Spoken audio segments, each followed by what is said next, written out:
El contenido y las imágenes de este programa se difunden con fines noticiosos y de interés público. Además, los comentarios, opiniones y expresiones de sus invitados son responsabilidad exclusiva de ellos y no representan ni deben interpretarse como la opinión de este canal. En Next, nuestros periodistas y presentadores mantienen un nivel de compromiso con su audiencia, de entretener e informar de manera objetiva y con responsabilidad.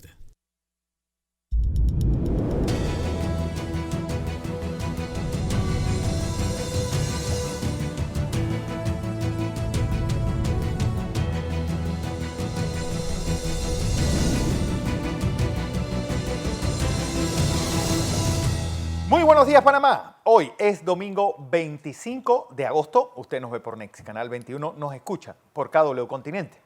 Una semana donde Melidán ha hecho lo de siempre. Sin agua el pasado jueves en la mañana y sin agua este sábado y domingo.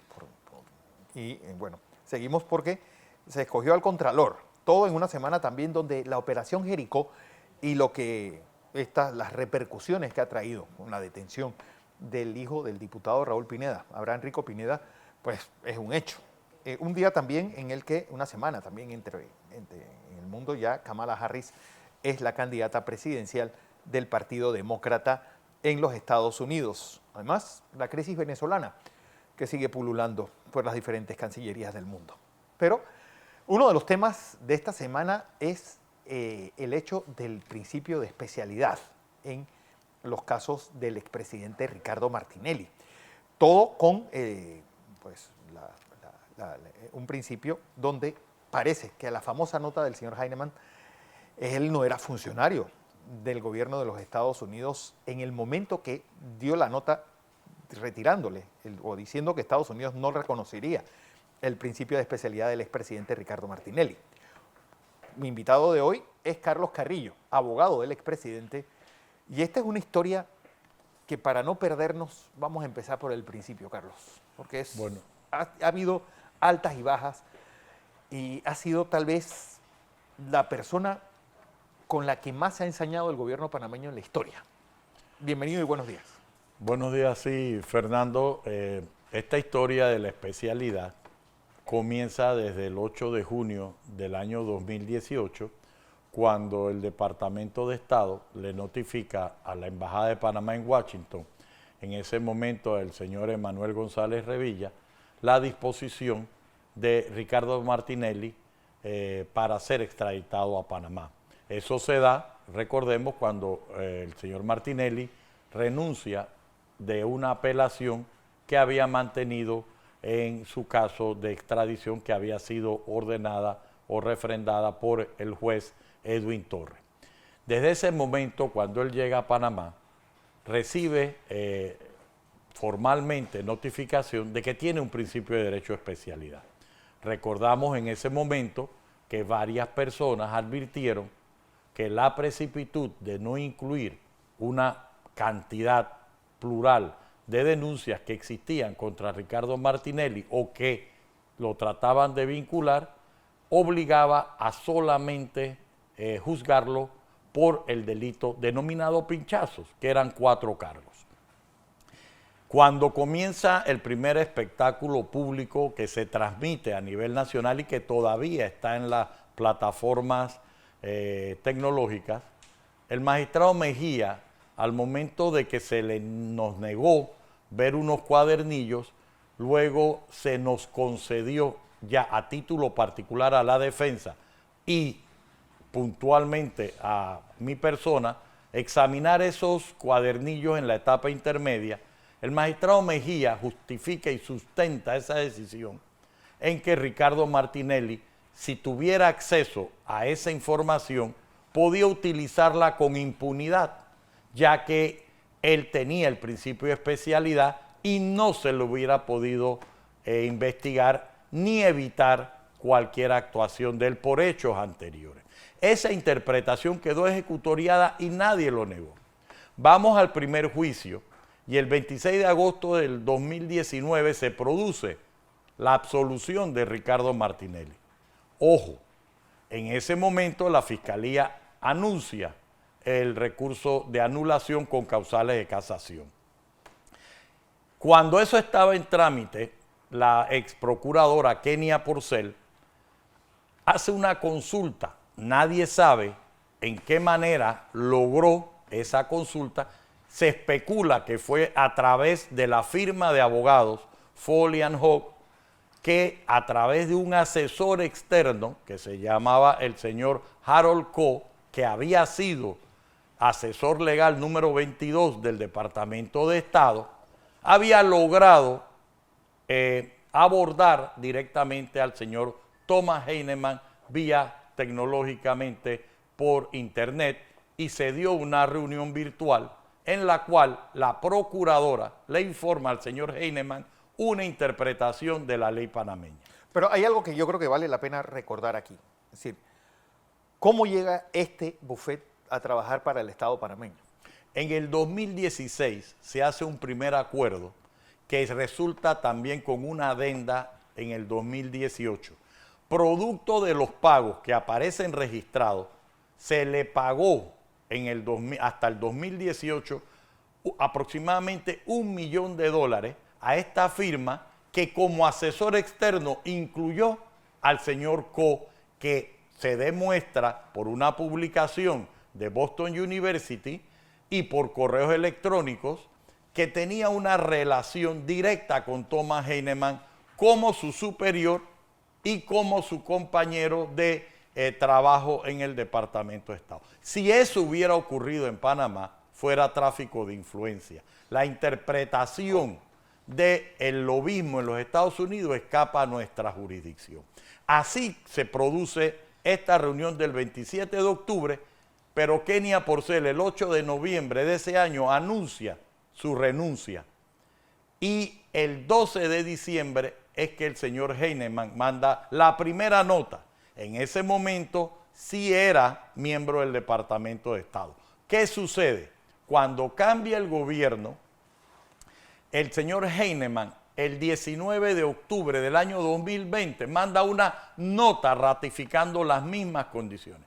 Pero los abogados del Departamento de Estado, en una actuación judicial, certifican o invocan que Heinemann trabajó hasta junio del 2020.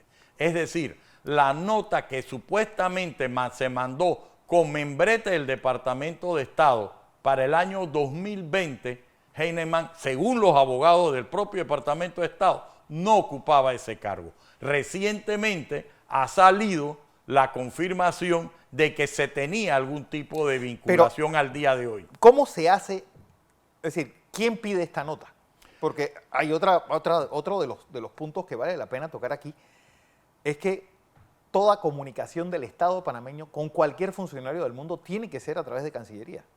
Así es. La nota se produce por acciones de Kenia Porcel por encima del conducto regular. Es decir, el señor Heinemann, el año anterior, en el 2018, en abril, había cruzado en notas diplomáticas sobre extradición con Cancillería, y habían fijado lo que dice la ley, el convenio y los convenios multilaterales, que la única vía de excepción a principio de especialidad era a través de Cancillería. ¿Qué sucede? Esto es violado por la procuradora, y los tribunales, a raíz de las condiciones, miran a otro lado, sí, y no ponen un coto al asunto. El único que pone coto al asunto fue el Tribunal Electoral, y después la Corte Suprema declaró inconstitucional una decisión del Tribunal Electoral que le concedió la especialidad. Y no lo hace de fondo, lo hace porque la Corte sostuvo que solamente la Corte Suprema podía y sus tribunales podían interpretar el principio de especialidad.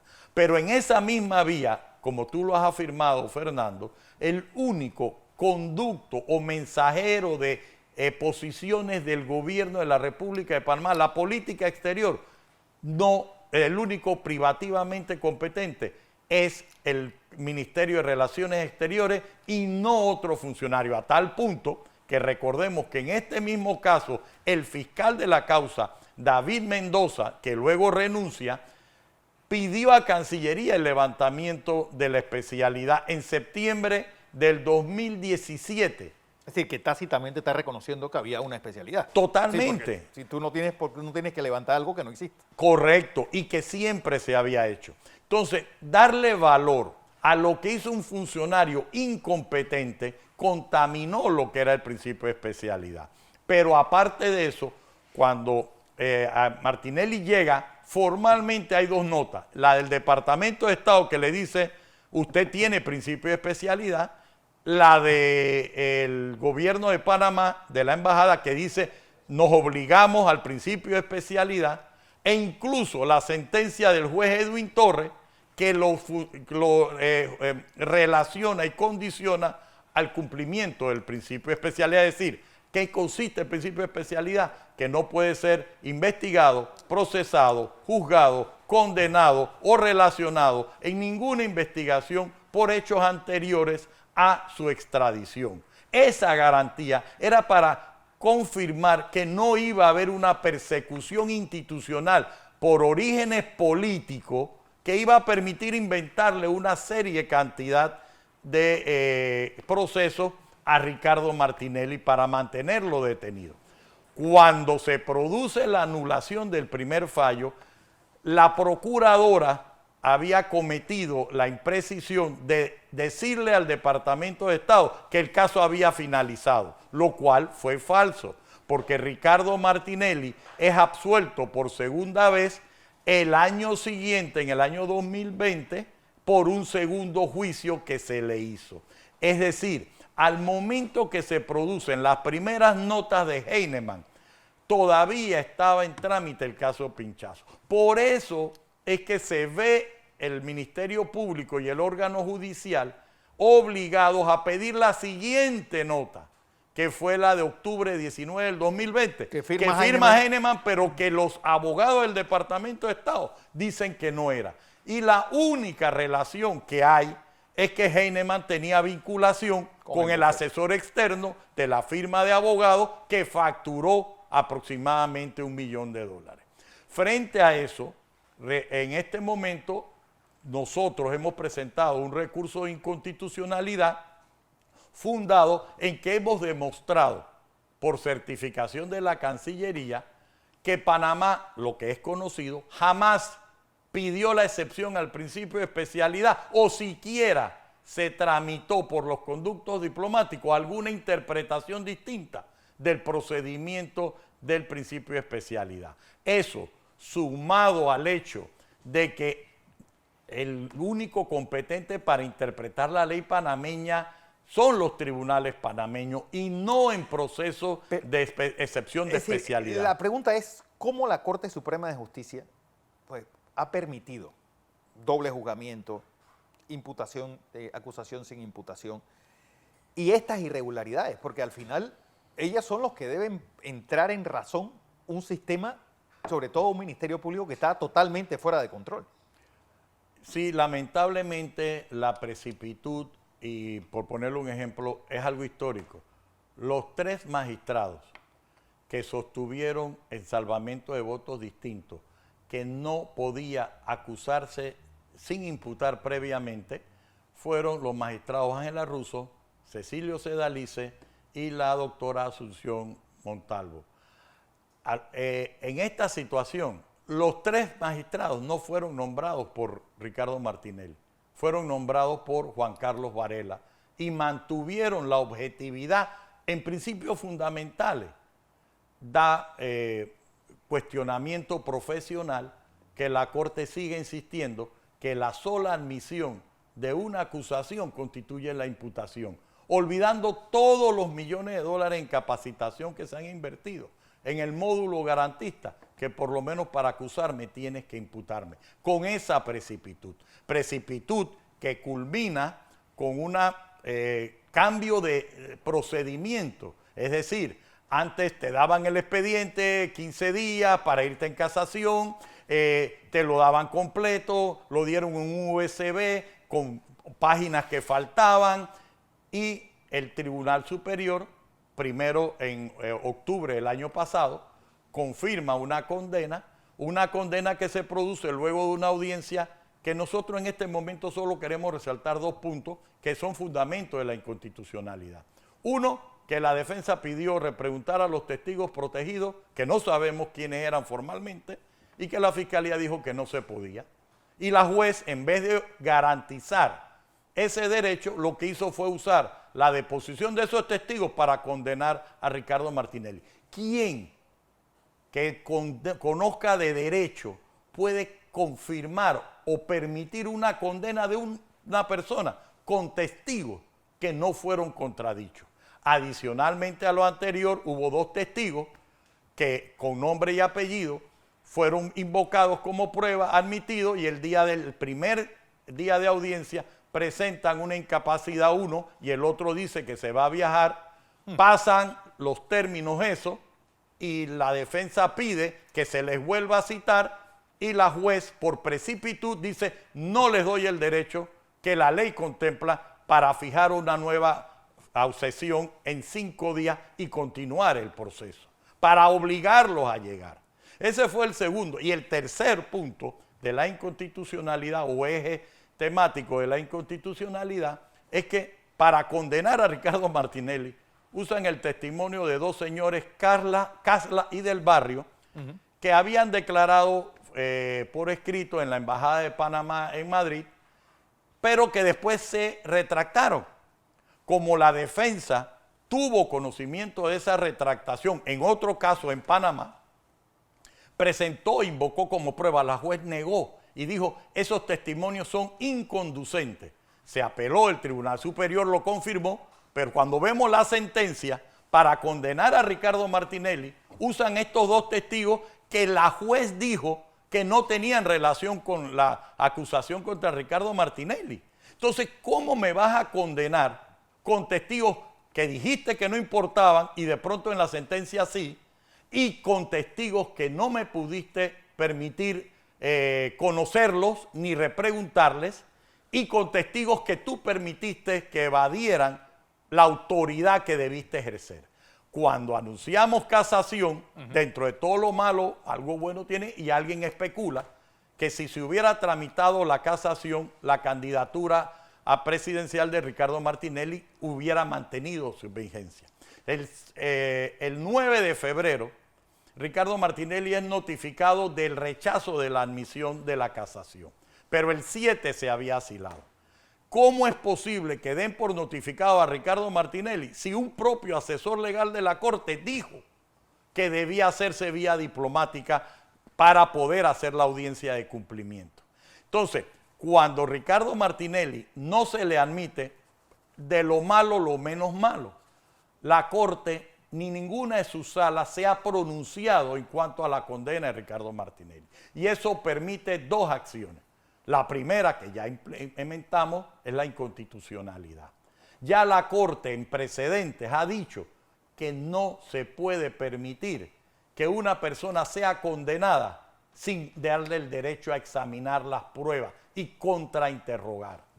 Si mantienen ese principio, es inconstitucional, además de la especialidad, porque entendemos que la especialidad es el fundamento individualizado de Ricardo Martinelli. Pero es que el derecho a contradecir que un magistrado de la Corte Suprema de Justicia no entre a considerar que el no permitir el contradictorio viola y vicia la condena que se le dio a Ricardo Martinelli, es algo por encima de la ley.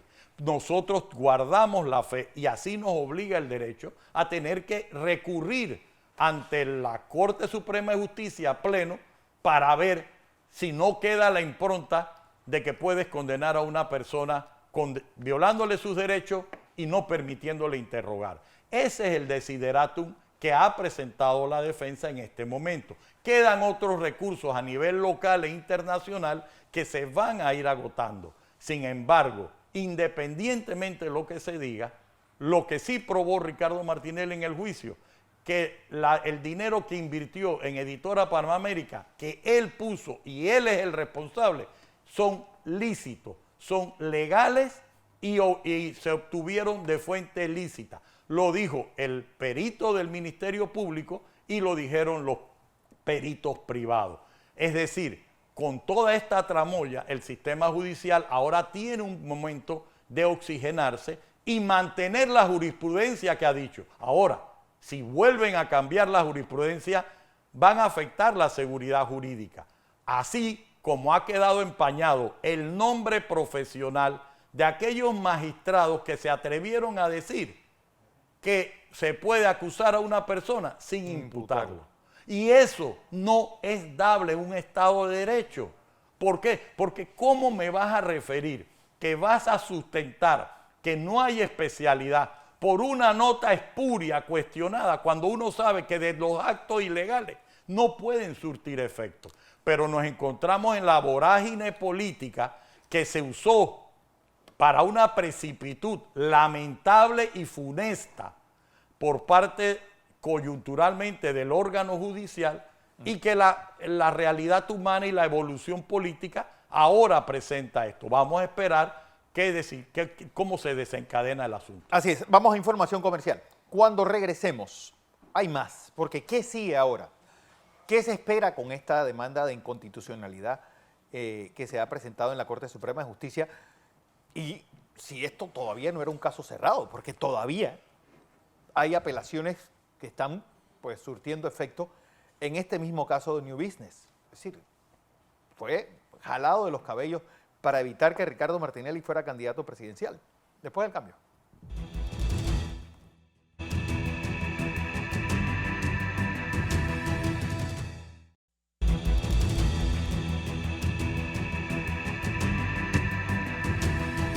Seguimos en Entre Líneas. Hoy es domingo 25 de agosto y estamos hablando con Carlos Carrillo, abogado del expresidente Ricardo Martinelli, sobre ese principio de especialidad y esa carta espuria del señor Heinemann, hecha cuando no era funcionario del Departamento de Estado, y otra serie de inconstitucionalidades más en este caso. Carlos.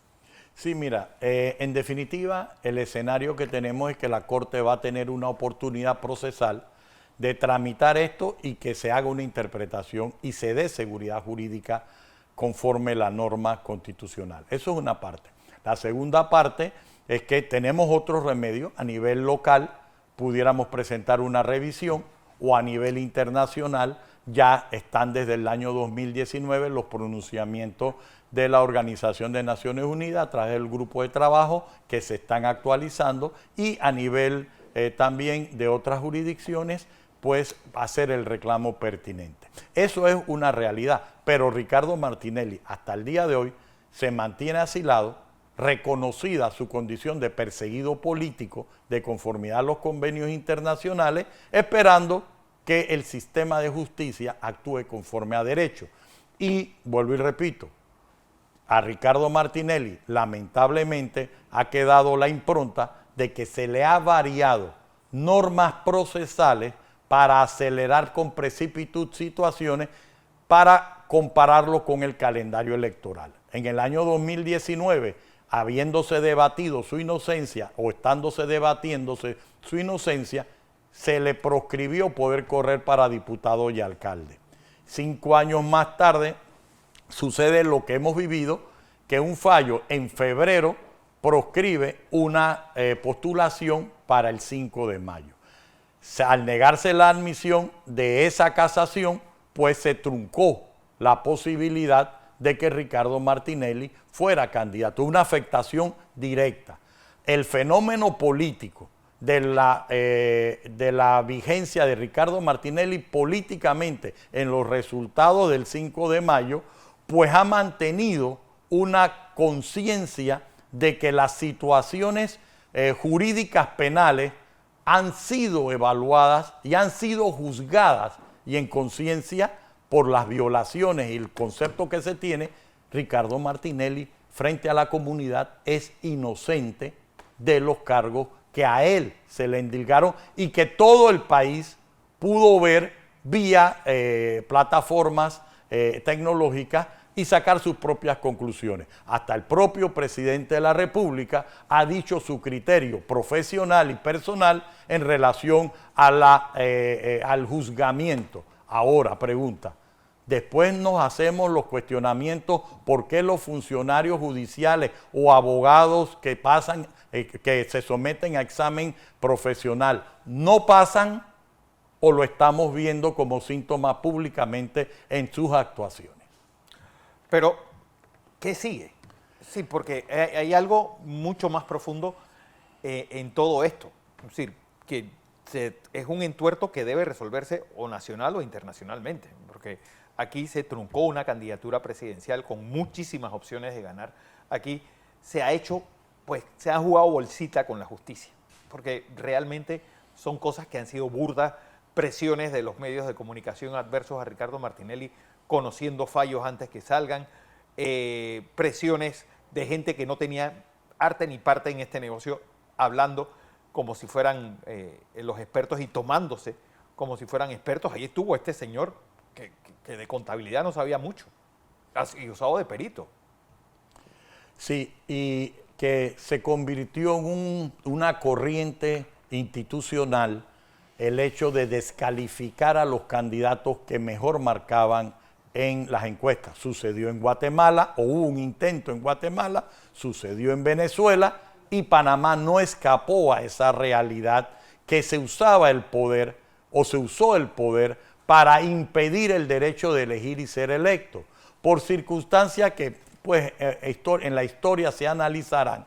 Ricardo Martinelli fue parte de esa corriente, y a Ricardo Martinelli se le descalificó mediante una argucia jurídica con precipitud por los factores reales de poder, y eso contaminó cualquier fallo. Vuelvo y repito, Ricardo Martinelli fue absuelto 2 veces por las acusaciones que sustentaron su extradición. Lamentablemente le cambiaron las reglas del juego hasta que consiguieron las condiciones para que una juez condenara en primera instancia, 3 jueces o 3 magistrados confirmaran y la sala segunda se lavara las manos y no entrara en el fondo. Eso ha obligado a dilatar el asunto con los perjuicios y efectos paralelos. No tan solo una candidatura que pudiera haber tenido, sino que tuvo el éxito correspondiente porque en su candidatura fue la electa. Entonces, frente a esto, lamentablemente se ha judicializado el proceso electoral, se ha judicializado la política y hemos quedado en un estado de incertidumbre porque viene la siguiente parte, que es la ingenuidad de las personas frente a los fallos o actuaciones institucionales. Ya no se trata de la persecución del enemigo, ya no se trata de hacer normas, que es el derecho del enemigo, ya no se trata de interpretarlas coyunturalmente, se trata de afectar la convivencia y el derecho de elegir y ser elegido. Esa consecuencia no la podemos retrotraer, pero lo que esperamos como defensa es que se le respeten los derechos a Ricardo Martinelli, se uniforme y se mantenga la jurisprudencia que una persona no puede ser condenada si no le da la garantía. Oiga, y que públicamente alguien o algún abogado, por su pasión contra Ricardo Martinelli, entre a decir que no importaba que la defensa cuestionara estos testigos, que no importara el derecho a contradecir, que no importaba la documentación, es desdecir de un Estado de Derecho.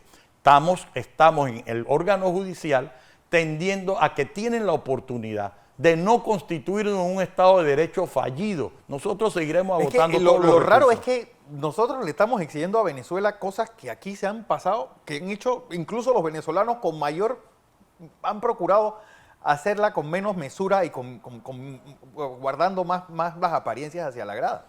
Es decir, el caso de estos 10 años del calvario judicial de Ricardo Martinelli es un ejemplo del desastre que ha sido la justicia aquí en Panamá, del desastre en todo sentido, sí, desde el Ministerio Público pasando por jueces, magistrados de segundo tribunal y obviamente la Corte Suprema de Justicia. Sí, en el Ministerio Público se amparaban porque hay un principio que ellos no son independientes, ellos dependen a los consentimientos del procurador del momento. En ese momento, la licenciada Porcel, pues su gestión históricamente ha sido juzgada y será valorada. Sin embargo, no hubo un respeto por los derechos fundamentales. Pero el que tenía que reparar esos derechos era el órgano judicial. Tú me vas a decir a mí, y hoy aplaudo como lo hice hace 5 años, a un querellante que fue el licenciado Álvarez, que le dijo al fiscal y le dijo al juez de garantía: magistrado, estamos en etapa intermedia y no podemos ir si no se le imputa. Magistrado, no podemos ir a una audiencia que la persona no conozca las acusaciones. Sí. ¿Y cuál fue la consecuencia? Que lo excluyeron de la querella por situaciones procesales. Es decir, los que vivimos esos puntos, mira, que a mí no me hayan dejado ver a un cliente durante más de 6 horas. Tú sabes si a Ricardo Martinelli le prohibieron el derecho de que su abogado lo viera. Y el ministro era un abogado. ¿Cómo se va a sentir el otro? Bueno, ¿dónde está ese Jorge Carlos Rubio? Que supongo que estará llenándose la boca hablando de Maduro y de todo lo que está pasando en Venezuela. Cuando vuelvo y digo, ¿qué nosotros estamos exigiendo a la Venezuela si aquí pasó algo muy parecido? Correcto. Y en 2 ocasiones con un mismo personaje y con diferentes supuestas causas. Y oye, no solo a él, a su entorno, su familia, su entorno, sus empresas, todo estuvo en una situación que gracias a Dios ya se ha caminado hacia una seguridad jurídica en otras esferas. Eso esperamos, ¿no? Pero hay que sustentarlo. Hay un hombre preso que es el único perseguido político declarado contra la República de Panamá, producto de actos de 2 gobiernos anteriores, que en este momento hay que resolver. Y la justicia, en este caso la Corte Suprema de Justicia, puede tomar la decisión que quiera. No se los niego, yo creo en el Estado de Derecho, yo creo que se van a respetar los precedentes, pero con lo que he visto, lo que nos queda es mantener la lucha jurídica. ¿Por qué? Porque los otros intereses son coyunturales. Y hay diferentes estadios que se ha visto eso en la República de Panamá y en el mundo. Lo que nosotros aspiramos es a que haya una seguridad jurídica, no tan solo en el sistema penal, en el sistema económico, en el sistema de comercio, en toda la organización de derechos de la República de Panamá. Bueno, y la pregunta es, ¿qué debe ocurrir para que el expresidente Martinelli por lo menos salga de este exilio?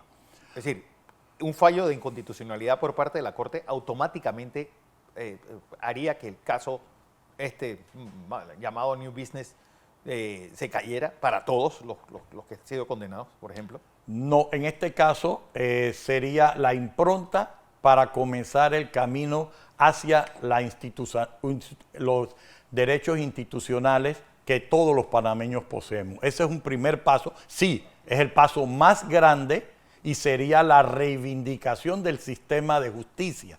Sin embargo, esa es nuestra óptica, que algunos pueden pensar que es parcializada, pero es la opinión que es la manera que podemos cimentar un camino sólido para devolver un Estado de Derecho a la República de Panamá. Por ejemplo, el doble juzgamiento en el llamado caso Pinchazos, ¿eso se ha demandado internacionalmente? Es que hay 2 situaciones. El doble juzgamiento se produce por previsiones legales de Panamá, que permite el recurso de anulación que otras jurisdicciones no permiten. Por lo menos en los Estados Unidos no es posible anular una declaración de inocencia. Correcto, así es. Sin embargo, en Panamá ese fenómeno lo tenemos en este momento. Esperamos que eso del doble juzgamiento, que puede ser una discusión doctrinal, por lo menos no afecte en este momento lo principal. Tú no me puedes condenar sin darme el derecho a defenderme. Es grave el asunto. Sí, y para nosotros el principio de especialidad, que si un embajador, si el Departamento de Estado te dicen que tú tienes derecho al principio de especialidad, si en canjes de notas dicen el único privativamente competente de interpretación es la Cancillería, si la Constitución Nacional dice que la Cancillería es la rectora de la política exterior junto con el presidente de la República, permitir que otro órgano del Estado coyunturalmente rompa esa estabilidad que existe toda la vida en nuestra república es algo muy peligroso. Ahora, si eso se violó, que algún funcionario que tenga que ejecutar eso acepte que un acto ilegal pueda tener efectos legales, sería contradecir la jurisprudencia de la propia Corte Suprema de Justicia. Y eso, vuelvo y te repito, continuará siendo lucha de nosotros como abogados de Ricardo Martinelli. Gracias a Dios, Ricardo Martinelli ha podido enfrentar estas situaciones junto a su familia y sus más cercanos. Porque otra persona no lo hubiera resistido. Alguien con menos recursos que el expresidente Martinelli estuviera pudriéndose en la cárcel en este momento. Total, y con una situación mucho más complicada que ya los graves perjuicios que contiene Ricardo Martinelli, porque estar asilado es estar preso. Es estar preso. En mejores condiciones, pero es estar preso. Entonces, tus adversarios lo que dicen es que tú tienes una jaula dorada. Entonces, ¿a dónde vamos? Si lo que queremos es definir, ¿eres culpable o inocente? ¿Fuiste condenado legal o ilegalmente? Yo no veo a un abogado diciendo que se puede condenar a una persona violándole el principio de especialidad, violándole el derecho de contradecir las pruebas y los testigos y negándole el derecho de poder repreguntar a los testigos de cargo. Bueno, además que también pues hay unos pusilánimes que también hay que mencionarlos aquí, y es el Tribunal Electoral. Porque esos también es para darles de comer aparte. Bueno, mira, el Tribunal Electoral tuvo 3 momentos, y aunque no es mi especialidad, primer momento cuando proscribió las candidaturas en el 2019 a alcalde y a diputado. Eso fue una interpretación de que como Ricardo Martinelli estaba preso, ellos hicieron una interpretación sui generis porque no se había conocido anteriormente. La segunda fue más delicada. Cuando la juez Valoisa Martínez pide el levantamiento del fuero electoral, el Tribunal Electoral niega el levantamiento. Ahí se cerraba el asunto y comenzaron los tiempos Martinelli. Es la primera vez en mi carrera que yo vi un fallo en 4 meses, un fallo de inconstitucionalidad en 4 meses. Y esos son los tiempos Martinelli. Posteriormente, sí, se dan los tiempos Martinelli nuevamente cuando se impugna constitucionalmente la candidatura de José Raúl Mulino, y sí, por efectos de tomar una decisión antes del 5 de mayo, se produce el viernes anterior, poniendo un récord en cuanto a los términos de tramitación. Así que la segunda ocasión que el Tribunal Electoral intervino, sucedió que negaron porque se había violado el principio de especialidad. La Corte entró, y no entró en el fondo, entró a decir que eso era competencia exclusiva de los tribunales y que la juez ya había resuelto la nulidad correspondiente. El tercer momento fue cuando deciden, en cuanto a la inhabilitación de Ricardo Martinelli, pues mantener la candidatura del vicepresidente, convirtiéndolo en candidato a presidente y dándole una estabilidad al final del proceso electoral, pero afectando los intereses de la comunidad, del derecho de elegir y ser electo por parte de Ricardo Martinelli y las personas que habían cumplido con esa postulación. Recordemos que el Código Electoral decía que las candidaturas quedaban infirmes y eran inmutables a partir de enero de ese año, una vez que se habían concluido las impugnaciones. Así que ese fue el rol del Tribunal Electoral, pero definitivamente el origen se da en manipulaciones de 2 órganos distintos, el Ministerio Público en su momento y el órgano judicial, que hasta hoy no hemos podido resolver adecuar. Pero nosotros guardamos la seguridad, más pronto que tarde, que se ajustará a derecho. Por otro lado, ¿qué tiempos estamos hablando? Un recurso de inconstitucionalidad, si el récord es 3 meses creo que, y el tiempo Martinelli es 3 meses y medio, 4 meses, el tiempo usual, estamos hablando de 1 año, con la precipitud del órgano judicial, pero hemos visto que hubo casos que demoraron hasta 7 u 8 años. Entendemos que no va a ser el escenario de Ricardo Martinelli y nosotros esperamos que mientras que la Corte tramite, haya otros remedios nacionales e internacionales que precipiten la liberación de Ricardo Martinelli en estos procesos. Bueno, ojalá sea así, don Carlos Carrillo, y ojalá se haga justicia en un caso que tiene el récord de los absurdeces legales, pero es que son varios récords. Son varios récords, son varios récords. Vamos a información comercial. Cuando regresemos, El Mundo. Alonso Correa está con nosotros después del cambio.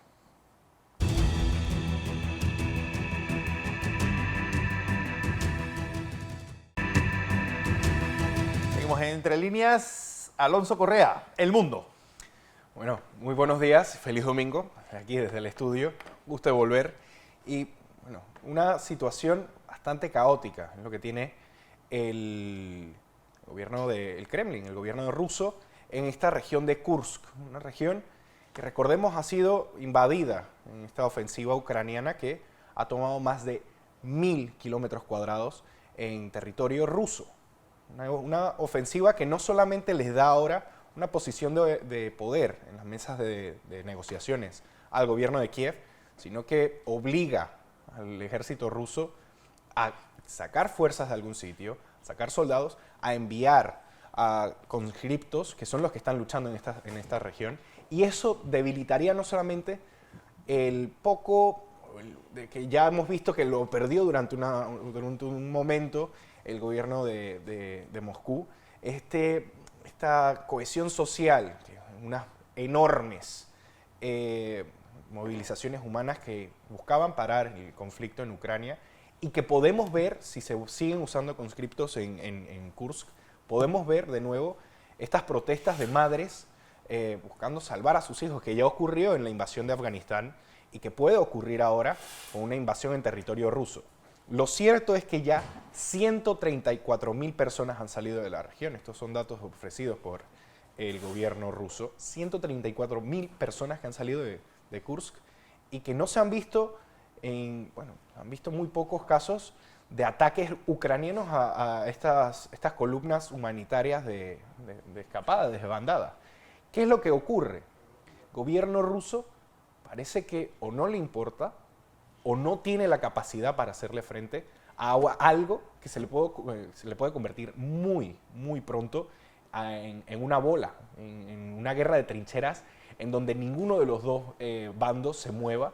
Ya hemos visto a las brigadas ucranianas atrincherarse, ya hemos visto al ejército ruso atrincherarse, y esto lo que nos quiere decir es, el ejército ruso no tiene la capacidad para hacerle frente a varios frentes, valga la redundancia, para hacerle frente al ejército ucraniano dentro de su región, mantener Donetsk, Lugansk y Crimea, o que simplemente Putin está esperando una oportunidad para contraatacar, ya será, lo más seguro, después del invierno. Porque recordemos que el invierno ruso es muy crudo y eso es algo que entienden los militares. Entonces hay que esperar a ver qué es lo que ocurre ahora que se están retirando de manera masiva los civiles y que esta zona puede convertirse en un conflicto abierto ahora tanto en Ucrania como en Rusia. Otro de las noticias importantes es esta aparición del portaaviones Abraham Lincoln en el Mediterráneo en medio de las tensiones entre Israel e Irán. Irán que de nuevo deja estas amenazas de represalia ante Israel en nada. Poco se ha visto. Hubo un bombardeo en el norte de Israel la semana pasada, pero es que Irán, de haber dicho que iban a destruir Israel y a borrarlo del mapa, de nuevo quedan mentirosos. Y el problema aquí es, entre más amenazas se den, entre menos confianza en las palabras de los que las dicen se tenga, más poder va a tener Israel para poder mover ficha tanto en el Líbano, como en Gaza, como en cualquiera de los aliados que le queden a Irán en esta especie de guerra abierta entre ambos gobiernos. Claro. Volviendo para acá, para América, el régimen de Maduro continúa con la opresión a cualquiera que ose gritar, ya sea fraude o libertad. Hemos visto videos ya de policías arrestando a civiles solamente por llevar el mensaje de libertad en las ventanas. Algo que está convirtiendo a Venezuela en lo que fue Cuba, o en lo que sigue siendo Cuba. Y esto si sigue así la represión a civiles, podríamos ver un aumento muchísimo mayor de migrantes que pasen por Panamá, que se queden en Panamá y que salgan de Venezuela. Una diáspora todavía mayor y acentuada por el poder que tiene el gobierno, porque ahora los que se quedan en Venezuela son justamente los aliados del gobierno. Bueno, y otra de las noticias de la semana fue esa ya postulación de Kamala Harris y Tim Walz como la fórmula demócrata para enfrentar a Donald Trump. Todo en una elección donde parece que el Partido Demócrata ha recibido como una dosis de optimismo, diciendo que esta posiblemente sí sea la candidata que ganadora. Bueno, pueden buscar los videos del roll call que se hizo para esta postulación de Kamala Harris. Infantilizar la política de manera extrema. Esto parece que ya un festival de verano lo que hacen los demócratas, y yo creo que eso le quita pierde más Kamala, infantilizando de tal manera toda su postura política que Donald Trump. Donald Trump, bueno, que hace poco ganó un montón de relevancia en redes con una simple pregunta. Una reportera le había preguntado por qué había visitado una ciudad con tal tinte de supremacía blanca, y lo único que le preguntó es quién estuvo aquí en 2021 para recibir el Joe Biden. Entonces, aquí estamos viendo una política adulta, una política real, una política que ofrece soluciones, y un grupo de niños en trajes que buscan mantenerse en el poder para lo que lleva haciendo Kamala Harris los últimos 5 años. Pero lo cierto es que, no podemos negar que la última encuesta ya pone a Kamala Harris por encima de Donald Trump. Pero aquí entramos otra vez en el debate de a quién se le creen las encuestas, porque las últimas encuestas las encuestas de 2016 daban por una victoria arrasadora a Hillary Clinton, y al final Bueno, el voto popular lo ganó. Sí, pero ganó Donald Trump. Entonces, aquí lo que hay que tener en cuenta es, yo creo que Estados Unidos necesita a alguien que proponga. La señora Kamala Harris no ha hecho nada como vicepresidenta, y creo que aquí el que tiene que dar la cara es el vicepresidente de Kamala Harris, el Walz, que al final es un tipo que ya ha dicho que el socialismo es algo que funciona, es un tipo que ha dicho que es abiertamente socialista. Bueno, pero en es Estados Unidos un es estado algo mediano, pero... Sí, pero es el socialismo después de esta... Y hay que ver los americanos a qué llaman socialismo, Sí. porque acuérdate que la versión de ellos es cualquier cosa que esté a la izquierda es pero socialismo. cualquier publicidad negativa Sí. es algo que le da poder a Donald Trump, y es algo que puede ofrecerle la victoria en la clase media, que es donde se va a decidir las elecciones. Bueno, los estados famosos de Pensilvania, Ohio y un par de estados más. Florida, que está en por eso sí. es la necesidad de resolver el tema de Venezuela. Pero en fin, bueno, esto es lo que teníamos que contarles en la mañana de hoy. A todos, gracias por su audiencia. Recuerden, esta semana, pues, el tema Venezuela seguirá siendo uno de los temas importantes. Y mañana el presidente anunció que se le va a pagar la pensión vitalicia a los 79 todavía sobrevivientes de la gesta del 9 de enero del 64. Les recuerdo las decenas, la del 6, la del 7, la del 5, y dice don Monchi Díaz, arrópese con el 8. A todos, suerte en la lotería. Nos vemos mañana, 6 en punto de la mañana, en la edición matutina de Next Noticias.